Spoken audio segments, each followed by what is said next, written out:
윤석열 대통령에 대한 탄핵 심판 변론 절차가 끝난 지 20일이 지났지만 아직 선고 기일이 정해지지 않았습니다. 네, 헌법재판관들의 평의가 길어지면서 여야는 서로를 향해 승복하라는 메시지를 내고 있는데요. 김성훈 변호사, 김성수 변호사와 함께 자세히 이야기 나눠보겠습니다. 어서 오십시오. 어서오세요. 안녕하세요. 네. 저희 오늘 취재기자 전원에 의하면 지금 평의가 막빠지고 곧바로 판결에 들어갈 수 있다 이런 얘기도 전해지고 있거든요. 판결 절차는 이렇게 원래 곧바로 같은 날 진행할 수도 있는 건가요? 네, 그 부분에 대해서는 제한이 있다고 볼 수는 없습니다. 그리고 이 판결 같은 것이 이제 평이라는 것이 이 사건의 쟁점이라든지 이런 부분을 정리하는 토론 단계라고 한다면 판결 같은 경우에는 이제 각각의 재판관들이 이 사건에 대한 의견을 개진하는 그런 절차라고 볼 수가 있기 때문에 그 과정에서 평의가 어느 정도 맞춰졌다라고 한다면 즉시 판결 자체도 불가능한 부분은 아니기 때문에 판결이 이뤄진다라고 한다면 그 다음 선고기일 지정이 임박한 것이 아닌가 이렇게 예상할 수 있지 않을까 생각이 됩니다. 네, 그러면 이제 평의 이후에 이제 판결이니까 판결을 한 번만 진행을 하게 되나요? 네, 통상 그렇게 되고요. 이제 과거의 선례들을 봤을 때 대통령 탄핵 심판 그 선고일 당일에 판결을 진행한 적도 있었다라고 이야기를 합니다. 예. 그러니까 이런 부분으로 봤을 때는 왜냐하면 판결 내용이라는 건 사실상 최종 결과와 동일하기 때문에 보완을 고려했을 때 이것을 며칠 전에 판결을 하게 되면은 이 부분에 대한 상당한 이제 그 보완에 위축될 수 있는 우려들이 있기 때문에 네. 형식적으로라도 판결은 당일날 하는 경우들이 있었다라는 이야기도 있습니다. 만약에 오늘이나 내일 판결 절차에 들어가면 그럼 선고기일 발표도 바로 되는 걸까요? 네, 그렇습니다. 기본적으로 판결을 했다면 이제 선고만 남은 거라고 볼 수가 있고요. 네. 그 기본적인 실무 선례상 결정문 자체를 각각의 버전에 따라서 만들어 놓고 거기에 따라 최종 판결에 따라서 선택한 내용으로 이제 하게 된다라고 볼 수가 있고요. 그 부분에 따라서 이제 선고 기일도 만약에 평일을 마치고 이제 판결만 남았다라는 이야기라고 한다면은 선고 기일이 임박했다라는 것과 크게 다르지 않은 표현이다 이렇게 볼 수 있습니다. 네, 또 과거와 비교해봤을 때 지금 대통령 탄핵 심판 같은 경우에는 최장 심리잖아요. 3주 동안 평의가 이루어지고 지금 심리만 93일입니다. 이렇게 길게 좀 이어질 어떤 쟁점들이 많아서 그런 걸까요? 예, 아무래도 쟁점이 많았기 때문이 아닌가 생각이 됩니다. 그래서 일단 이 쟁점을 설명을 드리면 크게 네 가지 정도로 볼 수가 있습니다. 예. 이 첫 번째로는 절차의 흠결 여부를 검토를 해야 됩니다. 일단 이 탄핵 소추 과정에서 형법상 내란죄가 이 의결 당시에는 포함이 되어 있었는데 이 재판 단계에서는 이 국회 측에서 이 형법상 내란죄의 성립 여부에 대해서는 제외하겠다고 이야기를 했었거든요. 예. 그리고 이에 대해서 윤 대통령 측에서 반발을 했던 부분은 그렇다라고 한다면 다시 의결을 받아야 된다. 그렇기 때문에 절차적 하자가 있다. 이런 주장을 했기 때문에 이에 대해서 법적으로 어떻게 볼 것인지에 대한 이 쟁점이 하나가 있었습니다. 그리고 두 번째로는 이 사실관계에 대해서 어떻게 확정을 할 것인지가 쟁점이 됩니다. 지금 현재 이 5가지 이 국회에서 제시한 이 쟁점들이 있는데 이것에 대해서 각각의 사실관계를 이 윤 대통령 측에서는 굉장히 다르게 주장을 하고 있기 때문에 예. 이 양 당사자 간의 사실관계 주장이 다르다고 한다면 어느 쪽의 이 사실관계를 어떠한 증거에 의해서 인정을 하고 확정을 할 것인지 이런 부분들에 대한 쟁점이 될 수가 있기 때문에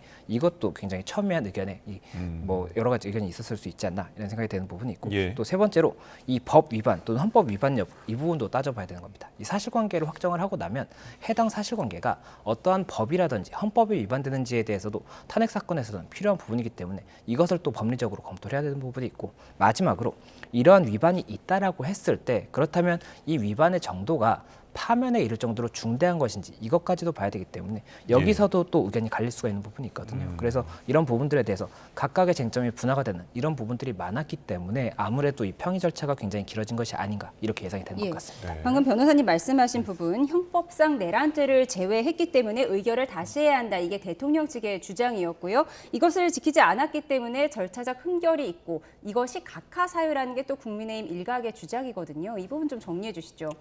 네, 한마디로 이제 그 중대한 헌법과 법률을 위반했다라는 이유로 파면해야 한다는 취지로 나오는 게 탄핵 소추라고 할 수가 있습니다. 네. 그 탄핵 소추 단계에서 지금 비상계엄이라는 군사력을 동원한 통치 방법론을 통해서 입법부의 권능을 훼손하고 헌정 질서를 물러나기 위한 폭동을 일으켰다. 즉 내란죄를 범하였기 때문에 탄핵을 해야 한다라는 내용들이 탄핵 소추안에 담겨 있었고요. 다만 여기서 이제 그러면은 내란죄라고 하는 아주 구체적인 형사적인 그 혐의의 성립 여부들을 헌법재판 과정 중에서 끝까지 소명하고 그 부분에 대한 것들을 입증해가지고 할 것인가 아니면은 그러한 이제 행위 자체에서 이미 헌법을 보호할 책임을 져버렸다, 중대한 위반이 있다라고 할 것인가에 대해서 국회 측에서는 이제 내란죄의 형사적인 성립 여부들을 직접적으로 다투지는 않겠다라는 얘기를 했습니다. 예. 이 부분과 관련돼서 이제 그 피청구인 대통령 측에서는 탄핵 소추 사유 중에서 내란죄를 범했다라는 부분이 있는데 그것을 제외한다고 한다면은 그 탄핵 소추 의결을 다시 해야 한다는 입장을 밝혔다라고 볼 수가 있고요. 예. 여기에 대해서 이제 재판부는 재판부에서 판단을 하겠다라고만 이제 답변을 하고 구체적인 어떤 입장을 표명하지는 않았습니다. 이거에 대해서 이제 과거 선례를 보면은요. 과거에 박근혜 전 대통령 탄핵 심판 때도 비슷하게 이제 실제로 그 박근혜 전 대통령에 대한 국정농단 수사 그리고 재판 그것이 나오는 데까지 수년이 걸렸습니다. 예. 그리고 탄핵 심판 자체에서는 국정농단과 관련된 여러 가지 문제점들이 나왔고 또 그것이 파면 사유로도 인정이 됐었고요. 그래서 이 부분에 대해서는 대통령 측에서는 법률적으로 내란죄를 범했다라는 부분들이 빠졌으니까 이 부분을 그대로 소추 사유가 그러면 사라졌다라고 봐서 각하해야 한다라고 이야기를 하고 있다면은 국회 측에서는 과거 선례로 봐도 그렇고 구체적인 형사 범죄의 확정까지 필요하지 않고 구체적인 기본적인 행위가 동일한 것이고 그 행위 자체가 헌법 위반이라는 점에 대해서 얼마든지 입증과 소명이 가능하다면 예. 형사적인 범죄 성립 여부를 꼭 다툴 필요는 없을 뿐만 아니라 무엇보다도 그렇게 판단한 선례도 존재하고 마지막으로는 그것으로 인해 가지고 피청구인 측의 특별한 불이익이 그 부분들을 내란죄 성립을 다투지 않는다는 것을 뺀다고 해가지고 불이익이 있지도 않다 이렇게 주장하고 있다 이렇게 볼 수 있습니다. 예. 자, 그리고 이제 김성수 변호사께서 아까 네 가지 쟁점들에 대해서 이제 짚어주셨는데 지금 이제 판결에 이제 다가가고 있다면은 지금쯤이면은 어떤 것들을 조금 다루고 있을까요? 예, 그 부분에 대해서는 예상이 조금 쉽지 않은 것 같습니다. 만약에 이 막바지까지 어떤 부분이 쟁점이 될 것인지는 만약이라도 이 절차적 부분이 가장 주된 내용이라고 한다면 이것을 어떻게 볼 것인지가 막바지 평의가 있을 수 있는 그런 예. 부분이 있는 것이고 그렇지 않고 뭐 사실관계라든지 법 위반 이런 부분들에 대해서는 어느 정도의 합의가 이루어졌다고 한다면 이 중대성 이런 부분들에 대해서도 다 그 평의가 있을 수가 있습니다. 그렇다 보니 그런 부분들에 대해서 지금 현재 어디를 가장 재판관들이 중요한 쟁점으로 보느냐에 따라서 막바지 평의가 있을 수 있기 때문에 예. 아직까지 그 부분에 대해서는 예상이 조금 어렵지 않나 생각이 됩니다. 예. 알겠습니다. 지금 선고가 늦어지면서 여러 추측들이 나오고 있습니다. 추측들 가운데는 8대 0으로 만들기 위해서 시간이 오래 걸리는 것이다. 여론이 양분돼 있는 만큼 8대 0으로 의견을 내기 위해서 재판관들이 시간이 걸린다. 이런 얘기도 나오는데 또 반면 억지로 8대 0 만드는 것은 오히려 여론에 더 좋지 않다. 이런 반론도 있고요. 지금 뭐 아무것도 정해지지 않은 상황입니다만 어떻게 보십니까? 네, 모든 것은 추측의 영역이다 이렇게 생각을 합니다. 예. 다만 이제 우리가 지금 여러 가지 헌법재판소에 대한 압력이 특정 재판관의 이름을 거론하거나 특정 재판관의 집에까지 찾아가거나 아니면 특정 재판관에 대한 심지어는 살해 협박을 하거나 이런 경우들까지 벌어지고 있기 때문에 이렇게 헌법재판소라는 헌법 수호기관이 그 시스템으로서 결정을 내리는 것이 아니라 특정 개별 재판관들의 성향에 대해서 따라서 이루어진다라는 의심과 의혹과 그런 비난들이 계속 제기되고 있는 상황이기 때문에 네. 이 부분에 있어서는 헌재가 그렇지가 않다. 우리가 가지고 있는 헌법과 법에 대한 기준점들을 우리가 공유하고 있고 그 기준과 원칙에 따라서 판단한다는 것들을 보여주기 위해서는 사실은 재판관들이 생각이 다를 수도 있지만은 예. 그 부분에서 서로 생각이 최대한 같을 수 있는 부분들에 대해서는 명확하게 이 부분에 있어서 어떤 부분이 위헌이고 어떤 부분이 중대한지에 대해서는 의견을 같이 하기 위해 노력할 거라고 생각이 듭니다. 억지로 8대 0을 맞출 필요는 없겠지만은 적어도 그 노력의 과정 자체가 사실 헌법재판소가 이렇게 여러 명의 재판관으로 구성되어 있는 것이거든요. 즉 당사자가 아니라 여러 재판관들이 각자의 시선과 그런 관점 속에서 소통하고 수기하면서 무엇이 우리 앞으로의 헌법이 나아갈 길인지 이 사태를 마무리 짓는 길인지를 잘 논의하고 그 과정들이 재판부의 결정문에 녹아져 있다고 한다면은 그것은 훌륭한 결정문이 될 수 있을 것입니다. 그래서 그런 논의들이 계속 이루어질 것이라고 보이고요. 예. 지금 이제 길어지는 원인은 사실 아무도 모른다. 네. 저는 생각을 합니다. 그건 단정할 수는 없다고 생각하는데 구체적으로는 결정문의 결론뿐만이 아니라 이유에 대해서도 깊은 고민을 할 것이라고 생각을 합니다. 왜냐하면 헌법재판소의 결정문은 결국은 이런 중대한 헌법성 위기 상황에서 우리의 헌법과 우리 헌법재판소가 어떤 결정을 통해서 헌법의 치유 과정들을 거치는가를 보여주는 것이기 때문에 그 부분들은 상당히 수기를 할 수 있다 이렇게 생각합니다. 예. 여러 가지 관측들에 대해서 저희가 이야기를 나눠보고 있는데 만약에 이제 결정이 나게 된다면 어떤 결정이 날지 지금 이제 모르는 상황이니까요. 뭐 의견이 만장일치가 될 수도 있고 갈릴 수도 있는데 결정과 별개로 의견들이 갈리는 부분은 결정문에 담기게 되는 거죠. 예, 맞습니다. 이 헌법재판소법 36조 3항을 보면 이 심판에 관여한 재판관은 결정서에 의견을 표시해야 한다라고 명시가 되어 있습니다. 예. 그렇기 때문에 만약에라도 이 의견과 관련해서 이 법정 의견이라는 것이 있습니다. 이 법정 의견이 이 주문, 결론과 이 이유를 같이 하는 것을 법정 의견이라고 하는 것이고 예. 그 외에 별개 의견이라든지 보충 의견 아니면 이 반대 의견 이 세 가지가 이제 저희가 통상 이야기하는 소수 의견이라고 하는 것인데 예. 이러한 의견의 경우에도 지금 현재는 결정문에 다 기재가 되도록 되어 있습니다. 그래서 이 부분이 2005년 7월 29일에 개정이 됐던 부분이고 그 전에는 위헌 심판이라든지 권한쟁의 심판 그리고 헌법 소원 이 세 가지 사건에 대해서만 이 재판관의 이 의견을 기재하도록 되어 있었는데 예. 이게 개정이 되면서 지금 현재는 이 탄핵 심판 사건 같은 경우에도 기재가 될 수 있도록 되어 있어서 이 2005년에 이 노무현 전 대통령의 경우에는 이 부분이 기재가 되지 않았었고 네. 2017년에 이 박근혜 전 대통령 사건 같은 경우에는 보충 의견이 기재가 됐었습니다. 그렇다 보니 이번 사건 같은 경우에도 결국에는 어떠한 소수 의견이 있다라고 한다면 이 부분도 명확하게 이제 기재가 될 것이다 이렇게 말씀드릴 수 있을 것 같습니다. 네. 대통령에 대한 탄핵 심판 선고 이번 주 후반부에 나올 수도 있지만 또 다음 주로 넘어갈 수도 있는 상황인데 국민의힘 일각에서는 이재명 민주당 대표 선거법 위반 항소심 선고가 다음 주 수요일에 있으니까 그 이후에 탄핵 심판 선고가 나오는 것이 타당하다 이렇게 주장하고 있습니다. 어떤 연결고리가 있다고 보세요? 사실 법률적인 연결고리는 없다라고 생각을 합니다. 기본적으로는 이재명 대표의 형사 재판에 대해서는 그 형사 재판의 나름의 이제 사실관계를 확정하고 거기에 따라서 어떻게 유죄, 무죄와 형을 정하는 것들이 판단이 되는 거라면 예. 헌법재판은 비상계엄으로 초래된 상황 그리고 그런 행위에 대해 가지고 중대한 헌법상 법률상 의무의 위반이 있는지를 보는 것이고요.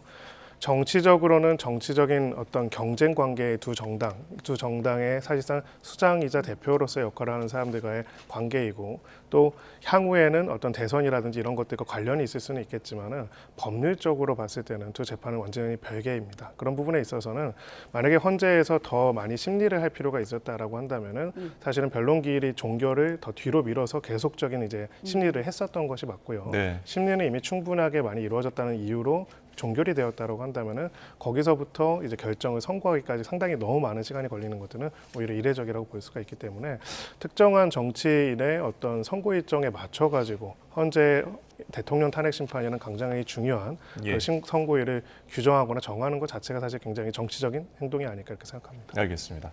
자, 탄핵 심판 선고 일단은 이번 주 후반으로 예측이 되고 있습니다. 이와 동시에 여야가 서로를 향해서 승복할 것을 또 요구하고 있는데요. 직접 들어보신 뒤에 이야기 이어가겠습니다. 대통령 탄핵 선고 이후에 작금의 국가적 혼란을 멈추려면 정치권의 탄핵 심판 선고에 제대로 승복해야 합니다. 우리 당은 대통령 탄핵 심판 결과에 승복하겠다는 공식 입장을 밝혔습니다. 헌재의 판결은 단심제이고 당연히 승복할 수밖에 없습니다. 승복해야만 합니다. 제발 말만 하지 말고 행동으로 진정성을 보여주길 바랍니다. 그동안 헌재 재판관 인신공격과 헌재를 겁박한 행위에 대해 우선 사과하고 최상목 부총리에게도 마흔역 재판관을 즉각 임명하라고 하십시오. 네, 들으신 것처럼 여야 서로 승복하겠다는 취지의 메시지를 지속적으로 내고 있습니다. 그런데 지금 윤석열 대통령 같은 경우에는 별도의 메시지가 없는데 당사자이기도 하고 피청구인이기 때문에 좀 그럴까요? 일단 승복 메시지에 관해서 법적으로 설명을 드리겠습니다. 예. 이 헌법재판소의 탄핵 사건은 단심제이기 때문에 이에 대해서 승복하지 않으면 불복이라는 거지 않습니까? 예. 그런데 불복조차는 사실 법적으로 없기 때문에 이에 대한 메시지가 어떠한 의미가 있을지에 대해서 아무래도 여러 가지 고심을 하지 않을까 생각이 되는 것이고 결국에는 불복한다라고 하는 것은 이 법적인 절차가 아니라 이 판단에 대해서 내가 어떠한 의견을 가지고 있다. 이것을 이제 공개적으로 이야기를 하느냐 이 부분일 것인데 이에 예. 대해서는 아직까지 메시지가 없다 보니까는 아무래도 조금 더 이 상황에 대해서 지켜봐야 되지 않나 생각이 됩니다. 예. 지금 대통령의 별도 메시지가 없고 사실상 지금 관저에서 칩거하고 있는 상황인데 어떻게 보세요? 뭐 메시지를 낸다면 뭐 재판에 영향이 있을 거라고 보세요? 재판은 이제 뭐 평의 자체도 마무리되고 있는 수순이라 한다면 큰 영향은 없을 것이다라고 생각을 합니다. 다만 이제 앞으로 이제 헌법재판이라는 거는 그 중에서 대통령 탄핵 심판이라는 거는 결국은 헌법의 자기 치유를 위한 제도적 설계라고 볼 수가 있습니다. 그렇기 때문에 이 재판의 최종적인 결정, 그 결정에 따른 이후에 각각의 존중의 의사들을 밝히는 것은 우리 헌법 체계를 유지하고 수호하는 데서 굉장히 중요하다고 볼 수가 있고요. 그렇기 때문에 당연하게 이 부분에 대해서는 너무나 당연한 얘기지만 승복을 하겠다라는 메시지 정도는 내놓을 필요가 있다라고 판단을 하고 있습니다. 이 부분에 대해서 조금 저는 구분을 해야 한다고 생각을 합니다. 결국은 탄핵 심판의 결과에 따라 가지고 구체적인 의무를 부담하는 주체가 있고 구체적인 의무가 없는 경우가 있는데 피청구인 당사자는 만약에 파면이 된다면 구체적인 의무로서 당연히 그 직을 상실할 뿐만 아니라 거기에 따라서 이제 그 직을 승계할 수 있는 대선을 준비해야 하는 또 책임을 대통령 권한대행이 져야 하는 그런 부분들이 있습니다. 그래서 예. 너무나 당연한 얘기지만 헌법재판소가 거기에 따른 결정을 하면 거기에 따른 이행들이 이루어져야 하는데 네. 지금 마은혁 재판관 임명권처럼 헌법재판소에서 위헌이라는 결정이 이미 나왔음에도 불구하고 대통령 권한대행이 그것을 이행하지 않는 그런 상황이 계속적으로 벌어지는 굉장히 이례적인 상황이기 때문에 네. 이런 점에 있어서는 우리가 가지고 있는 헌법재판소의 시스템과 거기에 따른 결정들을 각각이 성실하게 이행하겠다라는 내용들을 하는 것은 너무나 필요하고 또 당연한 것이다 이렇게 볼 수 있습니다. 네. 잠시만요. 방금 들어온 소식이 있어서 속보를 먼저 전해드리겠습니다. 경찰 비상계엄 특별수사단이 체포 방해 혐의를 받고 있는 김성훈 경호처 차장에 대한 구속영장을 다시 신청했다는 속보가 들어왔습니다. 이와 함께 이광우 경호본부장에 대한 구속영장도 다시 신청했습니다. 네, 앞서 이제 서울고검 영장심의위원회가 김성훈 차장과 이광우 본부장에 대해서 영장 청구가 적정하다는 의견을 냈는데요. 이에 앞서서 경찰은 김 차장에 대해서 3차례 그리고 이 본부장에 대해서는 2차례 구속 영장을 신청을 했지만 서부지방검찰청이 영장을 모두 반려한 상황이었습니다. 그래서 다시 한번 전해드리면 지금 경찰이 김성훈 경호차장에 대해서 구속영장을 4번째로 신청을 했다는 소식입니다. 김성훈 경호처 차장에 대한 영장을 4번째 신청한 건데요. 지금 어떻게 정리가 되고 있는 건가요? 예, 일단 헌법을 좀 설명을 드려야 될 것 같습니다. 이 헌법 12조를 보면 검사의 신청에 의해서 법관이 발부한 영장을 제시해야 한다라고 명시가 되어 있기 때문에 예. 이 법관에게 이 영장에 관해서 청구할 수 있는 권한은 검사에게만 있다고 해석하는 것이 맞습니다. 그리고 그런 상황에서 경찰에서 영장에 대한 이 부분 발부를 받고자 하는 경우에는 검찰에 신청을 하게 됩니다. 그러면 검찰이 이 부분을 판단을 해서 이 법원에 청구 여부를 결정을 하게 되는 것인데 지금 이 김성훈 차장 사건 같은 경우에는 이 경찰에서 4번째 이번에 이제 신청을 한다고 하면 4번째가 되는 것인데 3번째까지는 계속해서 검찰에서 반려를 했었습니다. 네. 그렇기 때문에 이와 관련해서 이 심의위원회가 열렸었고 지난 6일에 이 서울고검 심의위원회에선 구속영장 청구의 필요성이 있다라는 취지의 판단이 나왔었기 때문에 만약에 이런 상황에서 이번 신청에 관해서 검찰에서 이 부분 청구를 할 것인지 아니면 다시 한번 반려할 것인지에 대해서도 지켜봐야 되는 상황이기 때문에 그런 부분에 관련한 소식이다 이렇게 말씀드릴 수 있을 것 같습니다. 예. 지금 대통령이 석방돼서 나온 상황이고 그렇게 따지면 경호차장은 대통령을 경호해야 한다는 필요성을 주장할 것 같은데요. 네, 아마 이제 기존에도 그런 주장들을 했을 걸로 보이고요. 네. 지금도 계속 그걸 할 것으로 보입니다. 다만 이제 우리 앞에서 대통령 탄핵 심판의 이야기를 나누었기 때문에 이 재신청을 하고 또 검찰이 이 부분을 검토를 해가지고 영장을 청구하고 만약 영장이 발부되는 시점까지 본다면은 만약에 이제 탄핵 심판에서 파면이 선고될 경우에는 지금 현재 대통령 경호처가 할 역할들이 사실상 없어지기 때문에 그런 항변들이 유효하게 작용하기는 어려울 것으로 보이고요. 지금 또 오늘 이제 다른 뉴스를 보면은 이제 지금 당시에 체포영장 집행에 대해서 저지하지 않고 협조해야 하는 데 필요성이 있다라고 이야기를 했던 그 공직자, 경호처 직원에 대한 징계, 해임 징계가 의결되고 그것을 지금 김성훈 차장이 주도하고 있다라는 내용들이 나오는 상황에서 봤을 때는 예. 결국은 이제 이 재신청 이유 중에서 그 부분도 이제 적지 않았을까 싶습니다. 증거인멸의 우려뿐만이 아니라 소위 말해서 당시의 위법 상황에 대해서 위법에 협조하지 않은 사람들에 대한 인사적 보복 조치가 이루어지는 부분들에 대한 문제의 시정과 그 정비의 필요성들도 재신청 이유 중에 담기지 않았을까 그렇게 생각합니다. 예, 방금 언급하셨던 것처럼 지금 체포영장이 이제 윤석열 대통령에 대한 그 이제 영장이 집행이 무산된 뒤에 경찰 측 관계자를 만난 그 간부에 대한 해임 절차를 김성훈 차장이 밟고 있는데 이 부분에 대해서 좀 짚어주실까요? 네, 당시에 이제 법원에서 발부한 체포영장이라고 한다면은 당연히 공직자로서는 거기에 대한 것들 공무를 집행하는 과정에 협조를 해야 하는데요. 예. 기본적으로 우리가 지난 1월달에 봤겠지만 거기에 대한 상당한 물리적인 충돌이 있었습니다.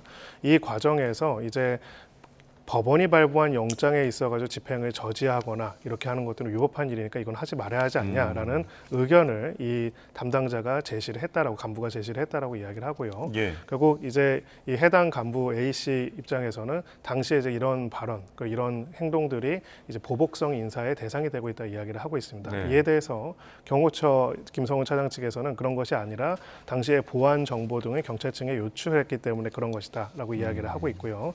이와 관련돼서 경찰 측에서는 당시에 특별하게 그 A 씨가 어떤 보안 상황들을 유출하거나 그런 내용들은 전혀 없었다. 사실과 다르다라고 이야기하고 있는 그런 상황입니다.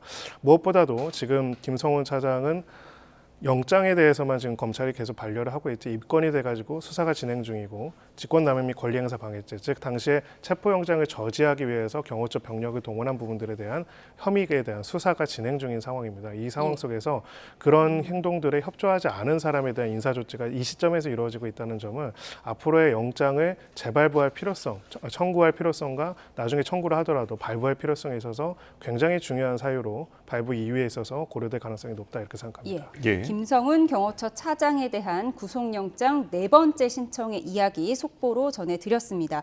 그런가 하면 윤 대통령 탄핵 심판과는 별개로 오늘부터 비상계엄에 가담한 군 관계자들에 대한 형사 재판이 시작되고 있잖아요. 지금 내용 좀 정리해 주시죠. 예, 일단 지금 현재 이 내란 중요 임무 종사 혐의로 이 피고인들이 있습니다. 그리고 이것이 형사 합의 25부에서 진행되고 있는 사람은 5명이라고 볼 수가 있는데 김용현 전 장관, 그리고 노상원 전 장관, 그리고 김용군 헌병대장 이 3사람이 있고 또 그리고 경찰과 관련해서 조지호 청장, 그리고 김봉식 청장 이렇게 총 5명인 겁니다. 그리고 이 중에서 김용현 전 장관, 노상호 전 장관, 그리고 김용군 헌병대장에 대해서 오늘 기일이 열렸었고 이와 관련해서 검찰에서 일단은 이 첫 공판 기일이었기 때문에 이 모두 진술 과정에서 이 공소 사실에 대해서 언급을 하고 이 변호인 측에서 이와 관련해서 여러 가지 의견을 개진하는 그런 절차가 오늘 첫 기일로 열렸다라는 그런 소식입니다. 예, 알겠습니다. 자, 그리고 근데 오늘 재판이 시작되자마자 이 김영현 장관 측에서 그 호칭에 대한 문제를 가지고 좀 반발을 했더라고요. 어떤 내용인가요, 이게? 네, 구체적으로 이제 아주 발언 내용들 자체가 이제 예. 전달되지는 않았지만은 기본적으로 그 부분과 관련돼서 일단 저는 사실은 뉴스를 확인을 못해가지고 제가 정리를 해드리면은 이 검찰이 이제 대통령 윤석열이라고 하자 윤석열 대통령이라고 해야 한다라는 이제 주장을 했다는 겁니다. 근데 그러면 이런 재판에서 어떤 호칭이 뭐 정해진 게 있나요? 이름이 먼저인지 뭐 직책이 먼저인지 지금 이 부분 가지고 논란인 것 같은데. 네, 그 부분에 있어서는 재판에서는 보통은 이제 변호사 김성훈 이런 방식으로 그냥 이름으로 호칭하지 그 이름 뒤에다가 직함을 이렇게 붙이는 구조는 하진 않습니다. 사실 이름 뒤에 직함을 붙인다는 건 약간의 존칭적인 측면들이 있다라고 볼 수가 있는데요. 사실 법률적으로 의미 있는 어떤 발언이라기보다는 지금 윤석열 대통령에 대한 충성심을 또 재판 과정에서 그런 언급들을 해달라는 취지로 이야기한 것으로 보입니다. 하지만 기본적으로는 그 공소장에 보면은 뭐 예를 들어서 무슨 그 대통령께서는 이런 표현 쓰지 않습니다. 그냥 이제 이름만 그대로 써가지고 뭐 김성우는 이런 식으로 하는 것이기 때문에 그 부분에 있어가지고 뭐 호칭을 정정해달라고 하는 거는 여전히 이제 이 재판은 형사적인 재판으로서 거기서 피고인으로서 입장이라기보다는 정무직 공무원으로서 자신이 가지고 있었던 어떤 충성에 대한 것들을 형사 재판에서 드러낸 것이 아닐까 이렇게 싶습니다. 네, 그럼 그런 상황에서는 판사가 직권으로 호칭을 정리해주기도 하는 거죠. 알겠습니다. 자, 지금까지 두 변호사 이야기 나눠봤습니다. 김성훈, 김성수 변호사 함께했습니다. 오늘 말씀 고맙습니다. 고맙습니다.